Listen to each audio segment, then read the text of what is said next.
બાપા મોરયા.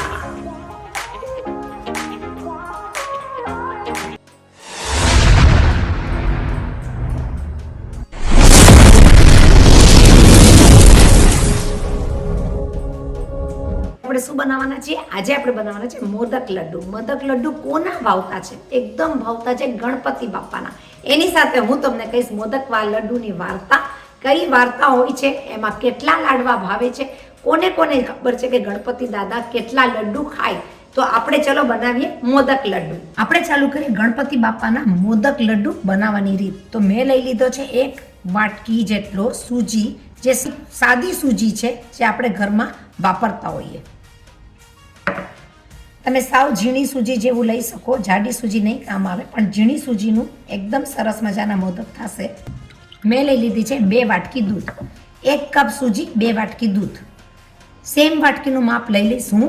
અડધી વાટકી ખાંડ. તમારા ઘરમાં ગળાશ કેવું ખવાતું હોય એ પ્રમાણે તમે ખાંડ એડ કરી શકો, પણ માપ છે અડધી વાટકી ખાંડ. આ બધી વસ્તુને આપણે એડ કરી નાખશું પેનની અંદર. મેં લઈ લીધું છે ખાંડ, સૂજી, માપનું દૂધ. મીડિયમ ધીમા તાપથી આપણે એને કરી નાખશું એનો ડો. મીડિયમ ધીમા તાપ ઉપર એક સરખું ચલાવતા રહેશું, જેથી કરીને ગાંઠા પડે નહીં અને આપણો ડો તૈયાર થઈ જાય મોદક લડ્ડુનો એકદમ સરસ. ગણેશ ભગવાનની બહુ ચાહીતી વસ્તુ છે મોદક લડ્ડુ. આપણે હલાવતા હલાવતા એ પણ પૂછશું કે મોદક લડ્ડુની વાત કોને કોને ખબર છે. તો મોદક લડ્ડુની વાત ગણેશ ભગવાનનું ચહીતું કેમ છે એ આપણે આગળ જોતા જઈએ. રેસીપીની સાથે વાર્તા કરશું પૂરી. આપણી પેનમાં આપણી સૂજી એકદમ સરસ રીતના પાકવા માંડી ગઈ છે. જે પ્રમાણે આપણને જોઈએ એ પ્રમાણે આપણે લઈ લઈશું થોડુંક એવું ઘી.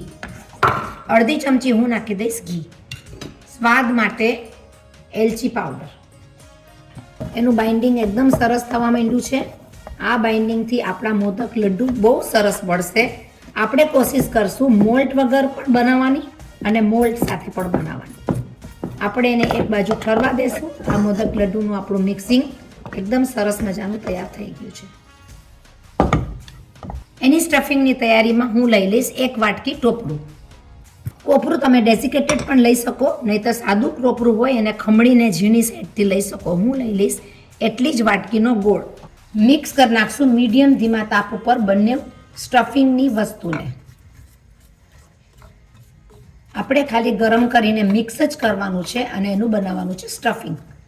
નથી એની ચાસણી કરવાની, જેથી કરીને આપણે વધારે ફાસ્ટ તાપ નહીં રાખીએ. મીડિયમ તાપ ઉપર આપણે ખમણેલા ગોળને આ પ્રમાણે મિક્સ કરી નાખશું સ્ટફિંગ માટે.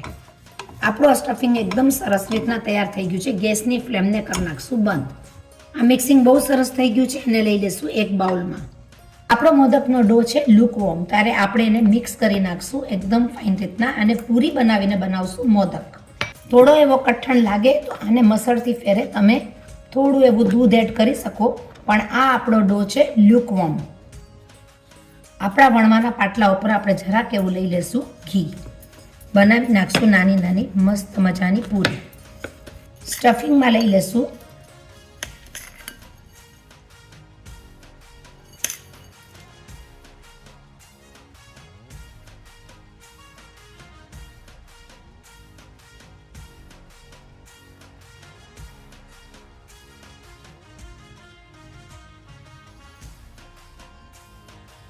આપણે લઈ લઈશું અને આ રીતના પેટલની જેમ અને એને બનાવી નાખશું મોદકના શેપમાં.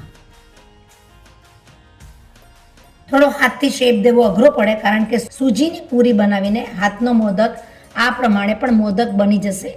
તમારા પાસે મોલ્ડ ન હોય તો હાથથી પણ મોદક સરસ મજાના બનશે. મારી પાસે મોદકનું મોલ્ડ છે, એને આપણે કરી નાખશું ગ્રીસિંગ ઘી વડે.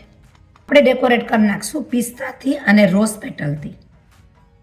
તો બોલો મને આની વાર્તા કોને કોને ખબર છે કે કેમ ગણપતિ બાપાને આ મોદક લડ્ડુ બહુ જ પસંદ છે? કારણ કે સતી અનસુયાએ જ્યારે શંકર ભગવાન અને પાર્વતી માને જમવા માટે બોલાવ્યા તો ગણપતિ દાદા પણ સાથે ગયા અને જમવામાં સતી અનસુયાએ કહ્યું કે તમે જમો એની પહેલાં હું ગણેશજીને જમાડીશ. બાળ ગણેશજીને જમાડવામાં એમણે જમાડ્યા મોદકના લાડુ અને મોદકના લાડુ ખાતાની સાથે ગણપતિ બાપાએ એક ઓડકાર ખાધો, જેને કહેવાય છે કે એનાથી એમનું પેટ ભરાઈ ગયું. એટલે ત્યારથી પાર્વતી માને પણ મોદક લડ્ડુ ગણેશ ભગવાનને ખવડાવવા બહુ જ ગમે છે, જેના કારણે શંકર ભગવાનનું પેટ પણ ભરાઈ ગયું, કારણ કે ગણેશ ભગવાનનું પેટ ભરાણું. જુઓ આપણે આ કેટલું ફાઇન ડેકોરેટ કરી નાખ્યું છે. એની સાથે આપણે લઈ લઈશું આપણું પૂરણ, આપણું ડો. ગણપતિ બાપા કેટલા લાડવા ખાય છે, એને કેટલા મોદક લાડુ જોઈએ ખાવામાં. આપણું આ ડોને આપણે સરસ રીતના આમાં લઈ લેશું. સામેની સાઈડ પણ એ ડો લઈને આપણે ભરશું પૂરણ. આપણા જેટલા વાર તહેવાર છે એ બધામાં કંઈ ને કંઈ વાર્તાઓ છુપાયેલી છે.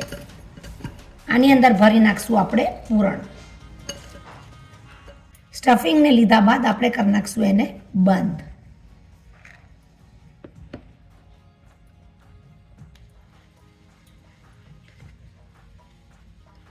હાથના બનાવવાના મોલ્ડ તો ભાઈ થોડા ડિફિકલ્ટ પડે જ, પરંતુ આ મોલ્ડ જે તૈયાર આવે છે એની અંદર આપણું આ સ્ટફિંગ બનાવેલું ભરેલું બહુ જ સરસ થાય. પણ ક્યારેક આપણી પાસે આ મોલ્ડ ન હોય તો આપણે આ રીતના હાથેથી પણ બનાવી શકાય. ગણપતિ બાપા કોઈ પણ રીતથી ખુશ થઈ જાય. તો આપણા આ બહુ ફાઇન રીતના અંદર ભરાઈ ગયા છે અને આપણે એને ખોલીને જોઈ લેશે. આપણે એને કાઢી લેશું ધીમે રહીને.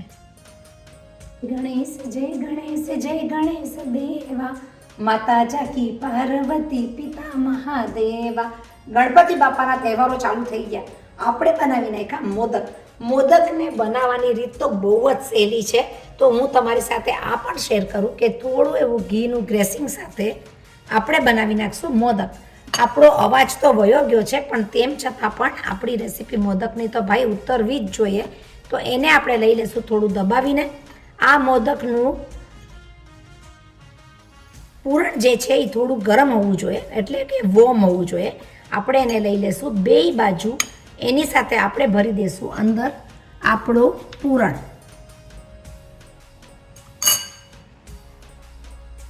પૂરણ ભર્યા બાદ તમે આ રીતના પણ એને પ્રેસ કરીને કરી શકો.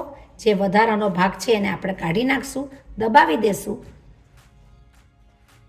આ દબાવીને હાથનો બનાવેલો મોદક, જેની પાસે મોલ્ડ ન હોય તો આપણે હાથનો પણ બનાવ્યો. હાથનો એટલો શેપ નહીં આવે, પણ મોદક જરૂર બનશે. ગણપતિ બાપાને શું ભાવે?